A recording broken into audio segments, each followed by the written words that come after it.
안녕하세요, 여러분. 저는 평소에 이 채널을 자주 보던 시청자입니다. 평소에 열심히 다른 분들의 사연만 주구장창 듣다가 제가 겪었던 아주 서러웠던 일들을 풀어보려고 해요.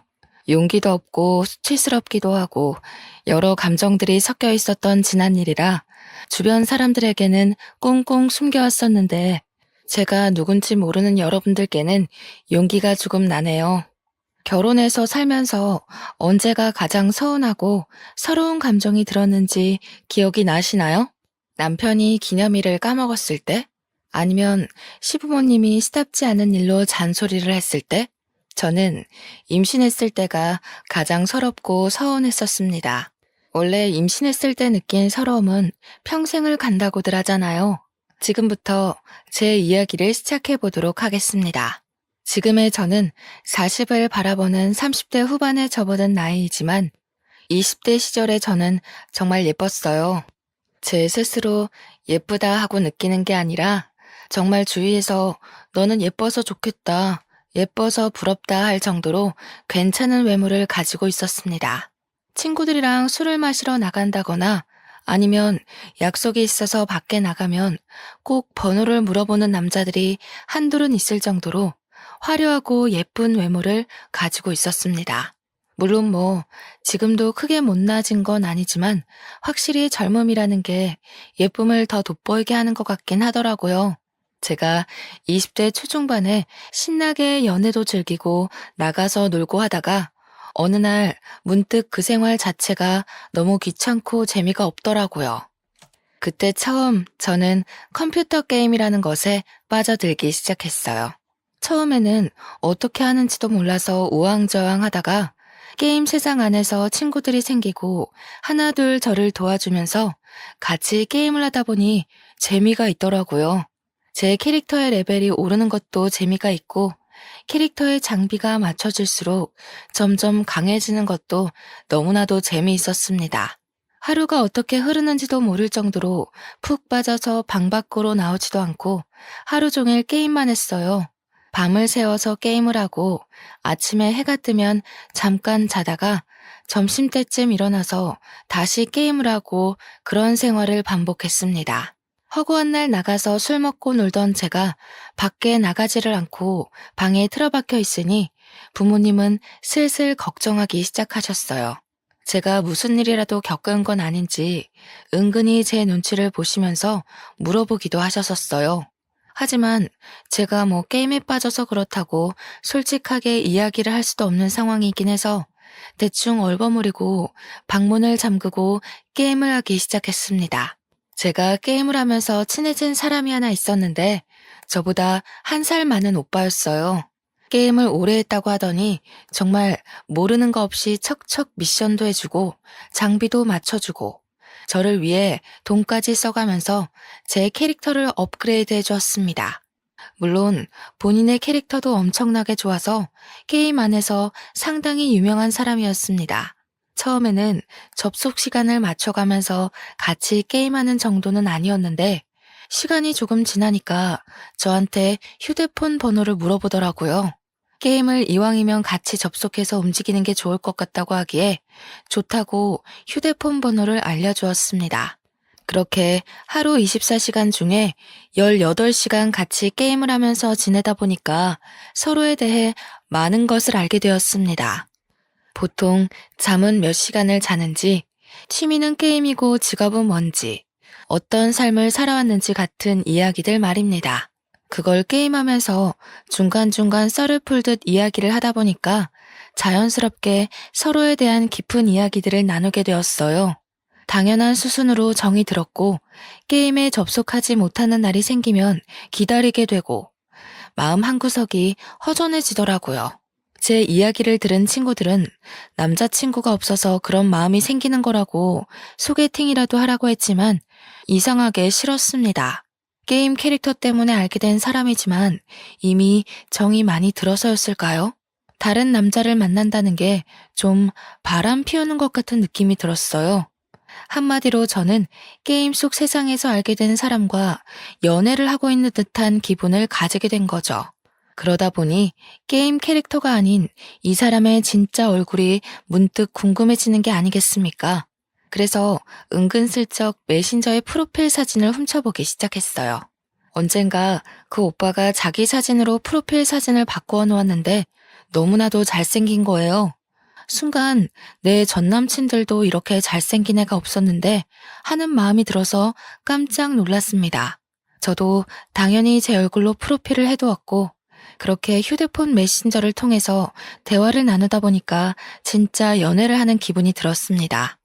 은근슬쩍 서로의 연애에 대해 질투하듯 이야기도 하고 언젠가부터는 게임보다 사생활에 대한 이야기를 더 많이 나누게 되더라고요. 그러다 보니 제가 막 애가 닳기 시작하는 겁니다. 딱 한 번만 실제로 만나보고 싶다. 그런 위험한 생각을 하게 되었어요. 이미 게임 세상 속에서 저희는 연애를 하는 거나 다름이 없었으니까 만나도 똑같을 거라고 생각하기도 했고요. 잘생긴 얼굴이 제 머릿속에서 벗어나질 못했죠. 슬쩍 사진이 오빠 얼굴 맞냐 하고 물어보니까 웃더라고요. 그러면서 여러 사진을 보내주는데 하나같이 죄다 잘생긴 그 얼굴을 하고 있었습니다. 저도 나름 예쁘다는 소리를 듣고 살았고 제 얼굴에 자신감도 있었으니까 한번 만나보고 싶다고 이야기를 했어요. 그런데 현실적인 문제는 여기부터 시작이 되었습니다. 저는 서울에 살고 있었고 오빠는 부산에 살고 있었거든요. 한번 만나려면 기차나 버스를 타고 부산까지 가거나 오빠가 서울까지 와야지만 만날 수 있었어요. 저는 고민이 되긴 했지만 이미 제가 애가 달아있는 상태에서 내빼는 것도 이상하다 싶어서 부산으로 가겠다고 했어요. 때마침 친구들도 부산 여행 가자 하고 말이 나왔던 상태라서 친구들이랑 놀러 가는 김에 저녁이라도 한 끼 하면 되겠다 싶었습니다. 제가 부산에 간다고 하니까 좋다고 하더라고요. 대망의 부산 여행일이 다가오고 친구들에게 둘째 날 저녁에 약속이 있어서 그날은 알아서 놀다 가라고 했어요. 친구들도 부산에 있는 클럽에 놀러 가겠다고 해서 저에게 배신잔이 따로 논다고 뭐라 하는 것 없이 알겠다고 하더라고요. 둘째 날이 되고 친구들은 이미 나갔고 저는 오빠의 연락을 기다리면서 몇 시쯤 볼 수 있냐고 물어봤습니다. 그런데 계속 30분만 있다가 이러면서 약속 시간을 미루는 게 아니겠어요? 만나기로 해놓고 자꾸 코앞에서 30분만 있다가 보자 하는 식으로 약속을 미루니까 제가 슬슬 화가 나더라고요. 그래서 그랬죠. 만나기 싫으면 싫다고 이야기를 하라고. 언제까지 사람 기다리게 할 거냐? 그냥 클럽이나 가겠다고 했습니다. 그러니까 한숨 쉬면서 지금 보자고 근데 너무 충격받지 말라고 하더라고요. 순간 이 오빠가 유부남인가? 하는 생각이 들었지만 끽해봐야 20대 후반인데 벌써? 하는 생각도 들었고요. 약간 불안한 마음이 들긴 했지만 스스로 잘 달래고 약속 장소에 나가서 오빠를 기다렸습니다. 그런데 진짜 충격을 먹을 수밖에 없는 일이 벌어졌어요. 약속 장소에 나온 사람이 제가 알던 그 사진 속 꽃미남이 아니라 완전 거구의 야수가 나온 겁니다. 몸도 씨름 선수처럼 퉁실퉁실해가지고 얼굴은 정말 사람이 이렇게 생길 수가 있나? 이거 코믹 만화 아니야? 싶을 정도로 생긴 거예요. 그냥 딱 야수. 야수나 다름없는 사람이 나타나서 수줍게 저한테 손을 흔드는데 순간 배신감이 왕창 들었습니다. 그래서 저는 누구신데 저한테 인사를 하냐고 차갑게 이야기를 했어요. 그러니까 뻘쭘해하면서 이야기를 하더라고요. 사실은 얼굴에 자신감이 없어서 친구 사진을 빌려다가 썼다고요.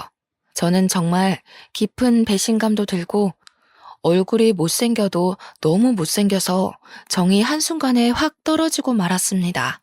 그래도 일단 밥은 먹자고 약속은 해둔 탓에 어쩔 수 없이 마주 앉아서 밥을 먹는데 진짜 할 말이 없었습니다.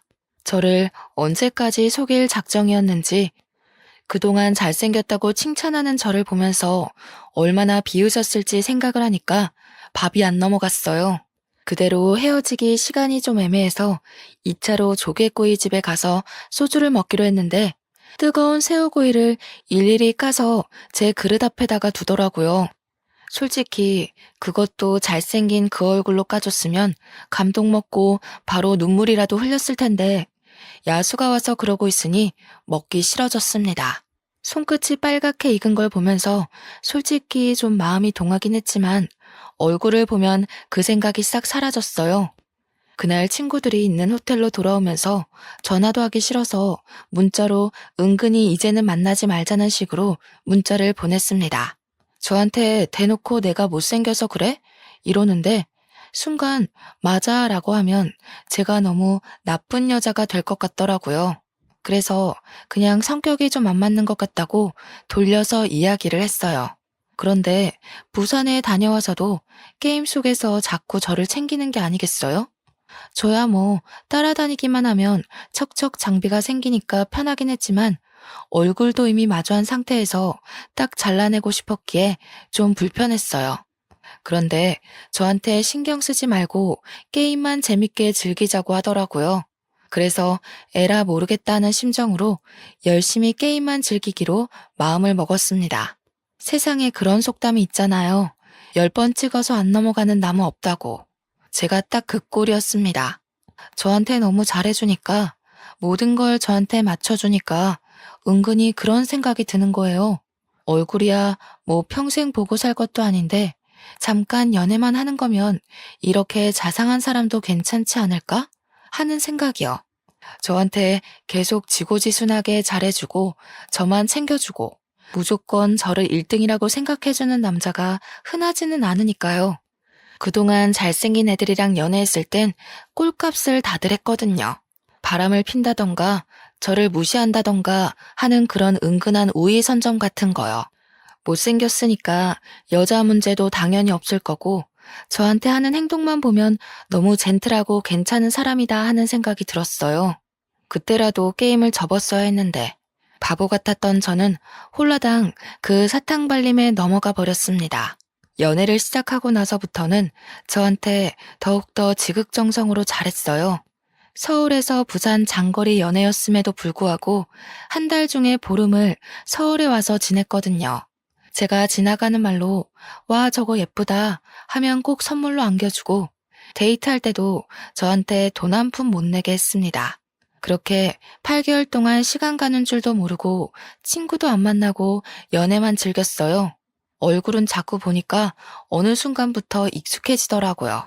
세상에 제 중심으로 돌아가는 남자친구를 보니까 30의 나이에 이 사람이랑은 결혼해도 괜찮겠다 싶었습니다. 때마침 친척이 서울에서 사업을 하는데 남자친구가 거기 취직을 하게 되었다며 서울에 집을 구했다고 했어요. 소형 아파트긴 하지만 집에서 전세로 구해다 줬으니 몸만 오라고 웃으면서 이야기를 하는데 혹했습니다. 집에도 만나는 남자친구가 있다고 말을 해두었고 남자친구네 집에서도 저를 만나는 걸 알고 있어서 서울로 취직하는 걸 말리지 않았다고 했어요. 은근히 같이 지내는 시간이 많아지니까 아예 같이 살고 싶다고 이야기를 하더라고요. 그래서 양가의 허락을 받고 결혼을 준비하게 되었습니다.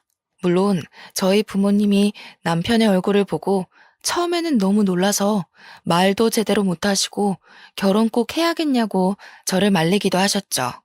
키는 거의 190에 육박하고 몸무게도 100kg인 거구의 남자한테 딸을 시집 보낸다니까 마음이 좀 그러셨나 봐요.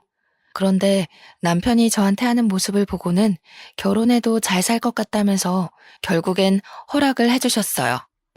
상견례 자리를 마련했고 훈훈한 분위기에서 진행이 되었습니다. 경상도 집안에 누나가 둘이나 있는 남편의 가정 환경이 은근 걱정되긴 했는데 신우들이 정말 좋은 사람들이었어요. 저한테 막내를 데려가줘서 고맙다고 우리 막내 잘 챙겨주라며 제 손을 꼭 잡아올 때는 이게 시집살이인가 싶긴 했지만 오해였어요. 정말 순수한 마음에서 저에게 고맙다고 인사를 한 것이더라고요.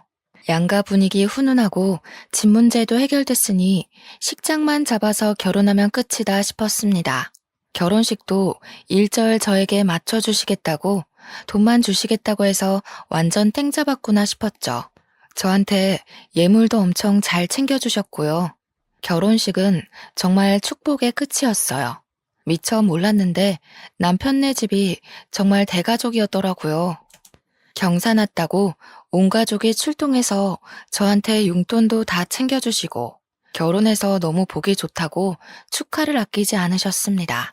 이게 바로 가족 내력인가 싶을 정도로 저를 너무 아껴주시는데 그래, 사람은 얼굴만 보고 판단해서는 안 된다 하는 생각이 들었죠. 너무나도 축하를 받은 탓인지 저는 결혼 3개월 만에 임신을 하게 되었습니다. 제가 평생을 다이어트를 하고 살던 사람이었거든요. 조금만 먹어도 바로 살이 오른 게 눈에 띄는 체질이었기에 저는 밥을 항상 칼로리 계산을 해가면서 먹었었어요. 그런데 임신을 하고 나니까 그 고삐가 풀리고 말았던 거죠. 아기가 먹고 싶어서 먹는 거야. 이게 다 영양분이 될 거야 하는 생각으로 밥을 생각 없이 먹다 보니까 살이 너무 찌는 거예요.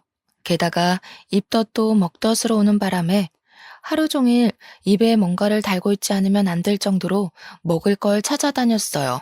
처음에 남편이나 시부모님이나 정말 잘 먹어서 보기 좋다면서 그간 너무 말라서 애나 낳을 수 있을까 싶었는데 살 오르니까 보기 좋다고 해주셨어요. 그런데 제가 볼 때마다 살이 오르니까 남편도 시부모도 저한테 은근히 또 먹냐? 또 먹게? 이런 말을 하시더라고요. 사실 제가 만삭 때까지 거의 30kg가 쪘거든요.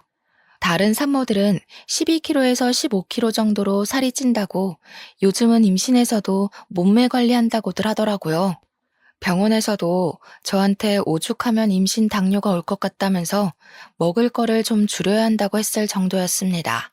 처음 살 오를 때 보기 좋다고 했던 시댁 식구들은 이제 저한테 그만 먹으라는 눈치를 줄 정도였고요. 시부가 좀 말을 막 하는 성격이시거든요. 저한테 왜 이렇게 처먹니? 하시는데 임산부한테 처먹냐는 말이 나오니 서럽더라고요. 제가 밥을 먹으려고 부엌에 가면 너 아까 과자 먹지 않았어? 또 밥을 먹게? 하면서 눈치를 주고 밥 먹고 나서 후식으로 과일이라도 먹으려고 하면 이게 다 당분인데 또 먹게? 하면서 남편이 자꾸 꼽을 주는 겁니다. 저한테 뭐라고까지 했는지 아세요? 볼 건 얼굴밖에 없었는데 너도 이제 한물 갔다. 이러는 게 아니겠어요. 시부는 제가 시부 생신 때 무거운 몸을 이끌고 축하드리겠다고 부산까지 갔는데 걷는 게 뒤뚱뒤뚱 하다면서 하마 같다고 놀리시는 거예요. 순간 수치심에 눈물이 핑 돌고 자존심 상해서 울고 싶지는 않고 남편은 진짜 숨 넘어가게 웃고 미친놈인 줄 알았어요. 제가 아무 말도 못하고 있자 작은 신우가 대신 화를 내주었어요. 그러자 시부가 콧방귀를 뀌면서 가족끼리는 그럴 수도 있지 않냐 이러는 게 불편하냐고 저한테 계속 대답해 보라고 하셨어요. 그래서 저도 용기 내서 말했죠. 좀 불편합니다 하고요. 그러니까 시부가 막 얼굴이 시뻘개져서는 노발대발 하시더니 하나뿐인 며느리가 이쁨 받을 줄도 모르는 애라면서 화를 내시더라고요. 아니 언제는 솔직하게 말하래서 솔직하게 말한 것뿐인데 진짜 시모는 그런 제가 마음에 걸렸는지 살쪄도 너무너무 예쁘니까 더 먹으라고 반찬 밀어주시고 시누이들도 제 편을 들어줬어요. 임신했을 때 서러운 기억이 얼마나 오래 가는지 아냐면서 임신했을 때 잘 먹어야지 하고 남편한테 눈치도 팍팍 주시고요. 그랬더니 남편 놈이 제가 먹을 걸 다 먹어서 자기가 살이 빠지고 있다는 말도 안 되는 소리를 하더라고요. 100kg였던 남편. 살이 더 쪘으면 쪘지 절대로 두 자릿수 내려온 적이 없었거든요. 오히려 살을 빼야 하는 수준인데 그런 식으로 이야기를 하니까 너무 기분이 나쁜 거예요. 살이 1kg라도 빠져서 99kg만 됐어도 제가 그냥 무시해야지 했을 텐데 저 만나고 단 한 번도 두 자릿수가 된 적이 없었던 사람이었거든요. 제가 기분이 너무너무 나빠서 서울에 돌아오면서 나 앞으로는 몸 무거워서 부산에 못 가겠다. 너무 힘들다 했어요. 그러면서 오빤 왜 자꾸 나한테 살쪘냐고 뭐라 하냐고 내가 그냥 먹기만 해서 찐 게 아니라 애가 생기면서 호르몬 때문에 이렇게 된 거 아니겠냐고 서러움을 토로했죠. 남편이 저를 한번 힐끗 보더니 다른 산모들은 죄다 10kg에서 조금 더 찐다는데 너는 무슨 새쌍둥이 가진 사람처럼 쪘잖아 하는 거예요. 먹는 거 다들 조절하고 다들 살 안 찌려고 노력하고 한다는데 자기가 잡힌 어장 속 물고기 같냐면서 자기한테 잘하래요. 까먹으셨을까봐 다시 한번 말씀드리지만 제 남편 진짜 누가 봐도 정말 못생겼어요. 진짜 너무너무 못생겨서 얼굴을 마주하고 밥도 먹기 싫을 정도로 못생겼어요. 그런데 지 주제도 모르고 뭘 잘하라고 이야기하는 건지 진짜 다시 생각해도 어이가 없네요. 아무튼 임신 기간 내내 제가 서운함이 쌓이고 쌓여있는 와중에 시부모가 저 만삭이라고 겸사겸사 서울에 올라왔어요. 그런데 만삭 때 몸이 어떤지 다들 아시죠? 조금만 걸어도 다리가 퉁퉁 붓고 몸이 무겁고 허리가 당기고 어깨도 아프고 오래 걷는 게 힘들고 지치고 숨만 쉬어도 죽겠는 몸을 하고 있는데 시부가 자기 쇼핑을 좀 시켜달라고 하는 겁니다. 부산에도 번쩍한 백화점이 많은데 굳이 서울에 와서 쇼핑을 하겠다는 이유가 뭐겠어요? 저한테 돈 내달라 이 말이 하고 싶은 거였겠죠. 우리 아기 옷은 한 번도 사준 적이 없으면서 저 끌고 백화점 가가지고는 빨리 걷지도 못한다고 궁시렁거리면서 이거 사달라 저거 사달라 하는데 진짜 난리더라고요. 제가 없는 돈으로 전전긍긍하면서 쇼핑을 시켜드리니까 시무가 보다 못해서 시부를 말렸어요. 얘네 이제 곧 애기 태어나면 들어갈 돈도 많은데 왜 자꾸 돈 쓰게 시키냐고. 시부한테 한마디 하니까 백화점 한복판에서 시부가 저를 확 째려보는 겁니다. 그러더니 야, 내가 며느리한테 이것도 못 받냐? 이게 1,000만 원짜리도 아닌데 왜 그래? 하시는데 주위 사람들 다 쳐다보고 저보고 그 정도 능력도 없냐고 남편이 벌어다 준 돈 어디다 다 쓰고 왔냐고 하시는 거예요. 누가 들으면 남편이 정말 월급 1,000만 원쯤은 턱턱 가져다 주는 사람인 것 같지 않나요? 우리 남편 친척네 사업체에서 낙하산으로 겨우 들어가 일하면서 월급 300만 원 받아오는 처지인데요. 제가 건물을 가지고 있는 것도 아니고 만삭 임산부가 돈이 있어봐야 얼마나 있겠어요. 서운한 건 둘째치고 백화점 한복판에서 저러니까 너무 속상하고 부끄러웠어요. 그렇게 출산일이 다가오고 진통이 생각보다 빨리 와서 바로 출산 준비를 했어요. 첫 출산은 오래 걸린다더니 정말 하루를 꼬박 앓고 아이를 건강하게 무탈하게 출산했습니다. 우리 부모님 한달음에 달려오셔서 제 몸부터 살펴봐 주시고 저한테 잘했다, 고생했다 하시면서 눈물을 흘리셨어요. 그러는 동안 저희 남편은 뭐 하고 있었는지 아세요? 뒤에 소파를 떡하니 차지하고는 코 골면서 자고 있었습니다. 남편이 소파를 차지하는 바람에 부모님은 내내 앉을 자리 없이 서 있어야 하셨고요. 뒤늦게 오신 시부모님이 코 고는 남편 보고 헛기침을 하시더라고요.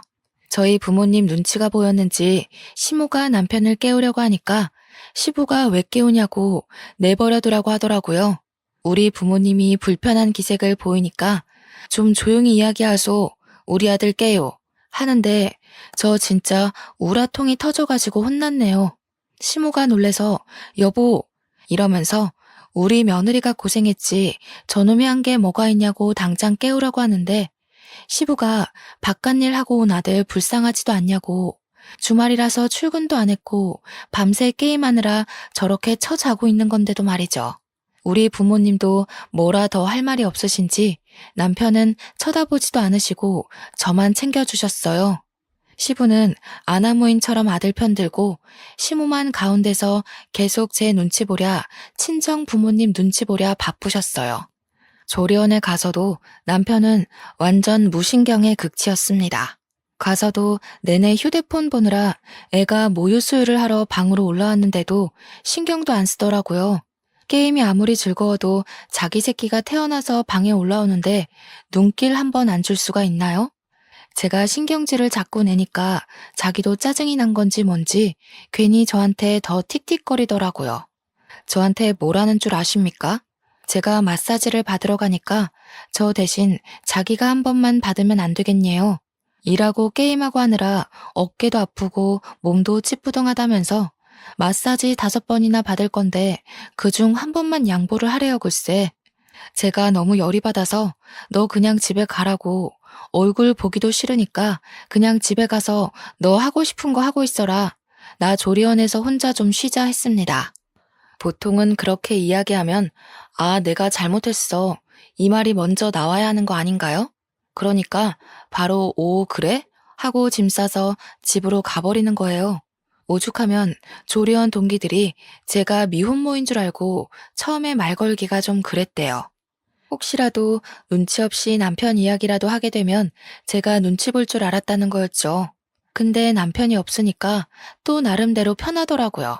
먹는 걸로 눈치 주는 사람도 없고 옆에서 내내 게임하다가 코 골며 잠드는 인간 없으니 속이 시원했어요. 2주일 동안 푹 쉬고 애랑 같이 집으로 돌아오고 나서부터 진짜 전쟁이 시작되었습니다. 남편은 애가 울어도 핸드폰을 손에서 놓지 못하고 있지, 저는 젖병 삶아야지, 기저귀 치워야지, 거기다가 밥까지 차려야지. 애는 시도 때도 없이 울고불고 하는데 분유 잘 먹이고 트림 제대로 못 시켜서 와르르 다 토해버리지. 그거 치우고 있는데 남편 놈은 옆에서 밥 언제 주냐고 저한테 배고프다고 난리지. 제가 너무 열이 받아서 남편한테 소리를 꽥 질렀습니다. 네가 좀 차려 먹어라 제발. 너는 손이 없냐 발이 없냐? 내가 애 보는데 네 밥까지 차릴 정신이 어디 있겠냐고 집안 꼴 좀 보라고. 다른 집 남편들은 밥도 차려줘, 쓰레기도 버려줘, 애도 봐준다는데 도대체 네가 집에서 하는 게 뭐가 있냐고 고래고래 소리를 질렀어요. 그러니까 저한테 손목에 차고 있던 시계를 풀어서 던지는 게 아니겠어요? 제가 너무 놀래서 입을 떡 벌리고 남편을 쳐다보니까 그제서 지도 좀 오바했다고 느낀 건지 A씨 이러면서 집을 나가더라고요. 그때 처음으로 저는 이혼을 결심하게 되었습니다. 고작 1년 2개월 만에 이혼을 결심했으니 제가 얼마나 고통스러웠을지 짐작이 가시나요? 그날 이후로 저는 남편하고 말도 섞지 않고 제가 할 일만 최소한으로 하고 애만 봤어요. 그랬더니 남편이 슬슬 제 눈치를 보면서 저한테 화풀납시고 말을 슬쩍 거는데 저보고 뭐라는 줄 아세요? 저 때문에 화가 나서 시계를 던지는 바람에 고장이 났으니 좋은 시계 하나 사주면서 화해하자는 성의를 보이래요. 이게 말인지 방귀인지 제가 목 끝까지 욕이 차올라서 남편한테 미친놈이냐고 한마디 하고는 쭉 무시했네요. 그렇게 아이 100일 잔치가 다가오고 저는 대충 100일 잔치 상차림을 인터넷으로 주문해서 그런데 시부모님이 아이 100일이라고 서울에 오신 겁니다. 시부가 조촐하게 차린 상을 보고 차린 게 없다면서 궁시렁거리는 거예요. 꾸역꾸역 애기 보고 싶다고 100일상은 제대로 안 할 거라고 이야기했는데도 서울까지 와놓고 저한테 차린 게 없다면서 면박을 주니 할 말이 없더라고요. 저한테 갈비찜 정도는 해놨어야 하는 거 아니냐고 저녁상은 뭘 차려줄 거냐길래 남편을 쳐다봤습니다. 애기 보느라 정신도 없는 와중에 남편은 멀뚱히 서 있기만 하니까 제가 열이 받아서 남편 보고 야, 밥이나 차려라 하니까 남편이 내가 왜? 이러더라고요. 그래서 네가 애기 볼 거냐? 아니면 배달이라도 시키라고 신경질 내면서 이야기하니까 시부가 씩씩거리면서 또 뭐라 하는 거예요. 어디 시부모가 왔는데 배달 음식을 시키냐고 미리미리 전날부터 준비했으면 될 거 아니냐고 저한테 난리 법석을 떨더라고요. 그러니까 그제야 시모가 애 보느라 정신없을 텐데 미리미리 준비하고 말고가 어디 있냐고 나가서 사 먹자고 하셨어요. 그러니까 남편이 저한테 이야, 너는 든든한 시모 있어서 좋겠다 이러는데 진짜 맘 같아서는 주둥이를 때리고 싶었습니다. 제가 얼마나 고생했냐면요. 애 돌날이 올 때까지 살이 20kg 이상이 빠졌어요. 운동을 한 것도 아니고 먹는 걸 줄인 것도 아닌데도 살이 쭉쭉 빠지더라고요. 스트레스 받고 잠도 못 자고 지쳐서 빠진 살이었습니다. 피가 마르는 고통을 참아내느라 빠진 건데 속 편한 남편 새끼는 저한테 더 빼야겠다. 그래야 내가 사랑했던 모습이 나올 것 같아. 이딴 소리나 짓거리더라고요. 확실히 나이가 들어서 그런가 늙으니까 살이 빠져도 예전 얼굴은 안 나온다 이러는데 지는 거울도 안 보나 봐요. 제가 살 빠지고 나서 편의점에 급하게 마실 거 사러 나갔다가 번호 따인 적도 있거든요. 지는 생긴 것도 못생긴 게 저러니까 너무 짜증났습니다. 결정적인 사건은 우리 부모님이 애기 본다고 집에 놀러를 오신 날이었습니다. 그날 제가 고생하는 걸 옆에서 지켜보시고는 밥까지 차리게 할 수 없다고 밖에 나가서 몸보신도 할 겸 소고기를 먹자고 하셨어요. 그러니까 핸드폰 게임만 하고 있던 남편놈이 갑자기 자기가 급한 일이 있어서 밖에 나가서 고기를 먹기가 좀 그렇다는 겁니다. 세상에 주말 저녁에 바쁜 일이 뭐가 있길래 저렇게 이야기를 하나 싶어서 제가 물어봤어요. 무슨 일이냐고요. 그러니까 저한테 쓱 오더니 게임하는 사람들끼리 뭐 사냥을 하기로 했다면서 밖에 나가서는 게임을 못하니까 안 된다는 겁니다. 제가 너무 어이가 없어서 남편 보고 너 하나 빠진다고 큰일 나는 거 아니지 않냐고 우리 부모님까지 오셨는데 이게 무슨 태도냐고 했죠. 남편이 한숨 푹 쉬면서 네가 이 게임을 몰라서 그렇지 사냥 한 번 하면 장비가 얼마나 대단한 게 나오는지 아냐고 저를 무슨 멍청이 취급을 하는 거예요. 아이템 필요한 걸 모으기도 해야 되고 팔면 다 돈이 되는 거라면서 못 가겠대요. 그랬더니 우리 부모님한테 그냥 집에서 라면이나 끓여 드시죠? 이러는 게 아니겠어요. 우리 부모님이 기가 막혀서 그게 무슨 소리냐고 그럼 자네는 집에 있으라고 우리 딸 데리고 소고기 먹고 오겠다면서 저보고 나가자고 하셨습니다. 그랬더니 남편이 그러면 자기가 양보할 테니 소고기 좀 싸와서 집에 와서 구워달래요. 진짜 미친놈 맞죠? 제가 빡쳐서 대꾸도 안 하고 부모님 모시고 나와버렸어요. 제 표정이 너무 안 좋고 그러니까 부모님도 한숨만 쉬시고 제 눈치만 보시더라고요. 아기 보러 온 좋은 날인데 이런 꼴만 보여드려서 저도 진짜 속상했습니다. 아빠도 화가 잔뜩 나셨는지 입을 꾹 다무시고 있는데 나중에는 저도 눈치가 보이더라고요. 엄마가 저한테 평소에 도대체 어찌하고 사는 거냐고 한마디 딱 하시는데 그때부터 눈물이 막 쉴 새 없이 떨어지는 거예요.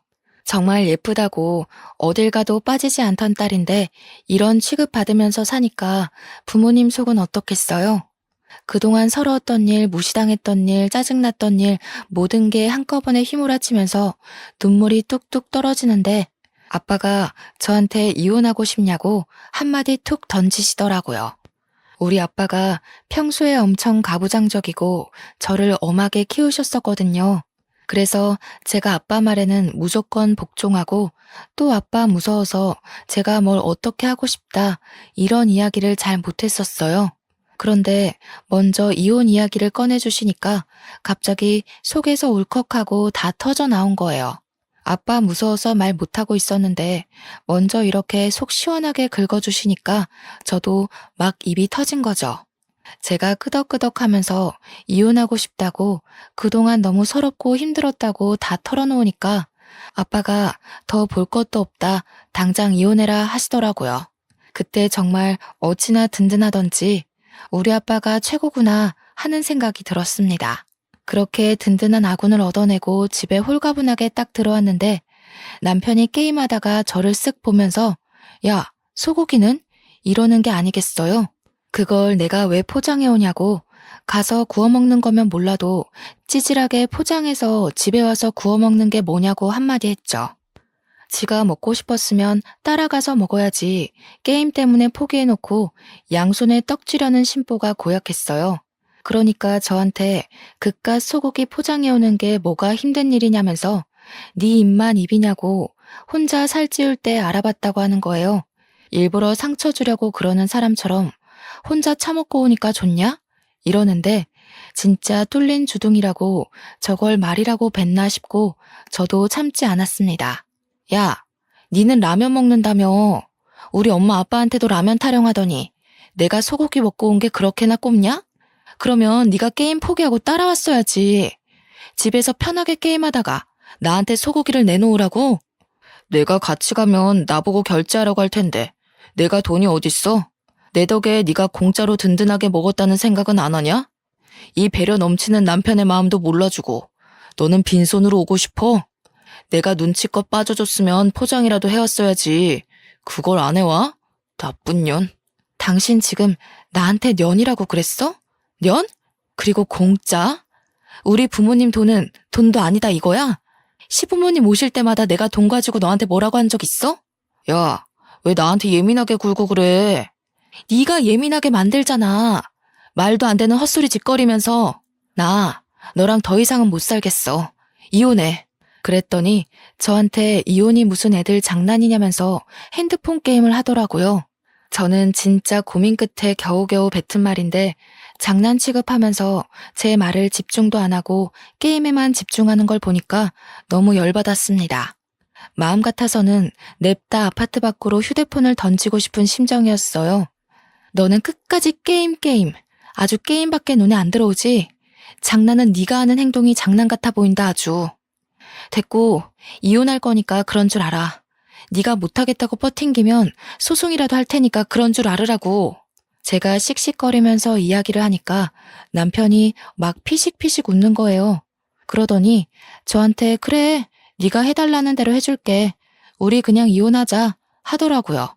저는 이 새끼가 뭘 잘못 먹었나 싶었지만 이게 웬 떡이냐 하는 생각이 들어서 당장 하자고 알겠다고 했습니다.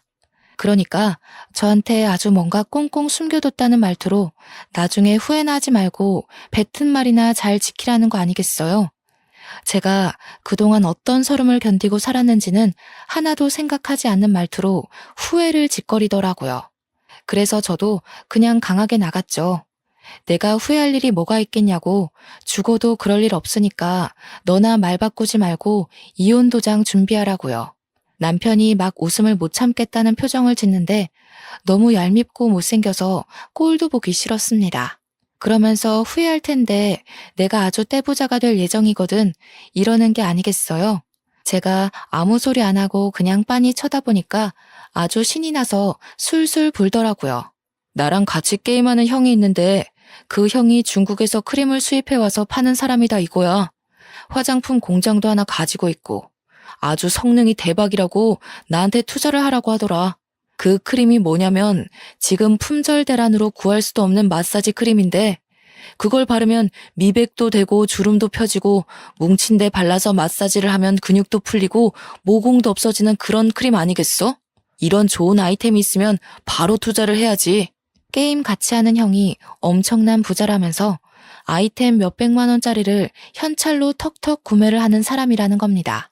알고 보니 마사지 크림을 수입해와서 팔고 하는 사람이라 그걸로 돈을 벌었다면서 남편한테 아무도 공동 투자 안 시켜줬는데 게임 같이 한 정이 있으니 자리 하나 주겠다고 했대요.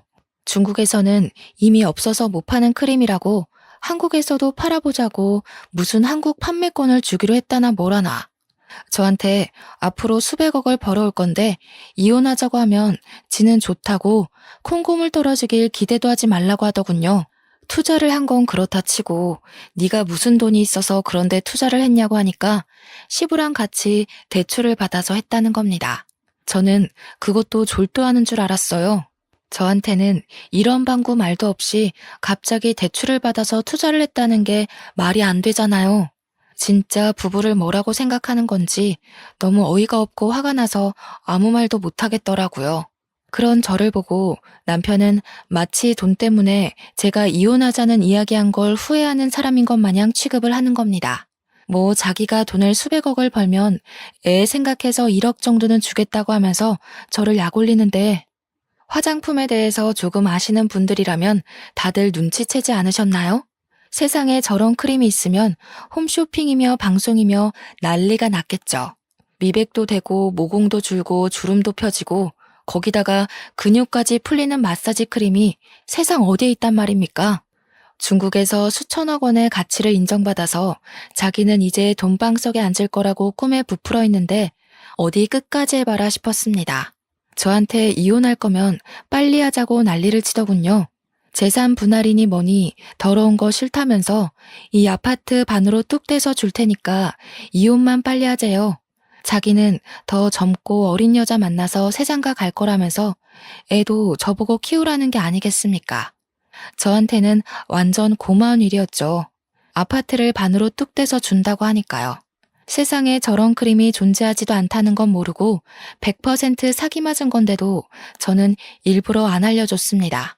시무랑 신우들은 알고 있을지 모르겠지만 어차피 이혼하기로 마음먹었는데 제가 굳이 지금 말해줄 필요가 있겠어요?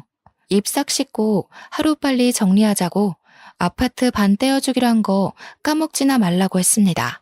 남편은 무슨 강남에 있는 펜트하우스에 이사갈 꿈에 부풀어서 당장 집부터 정리하자고 해서 저희는 이혼 도장 찍고 아파트도 정리하기로 했어요.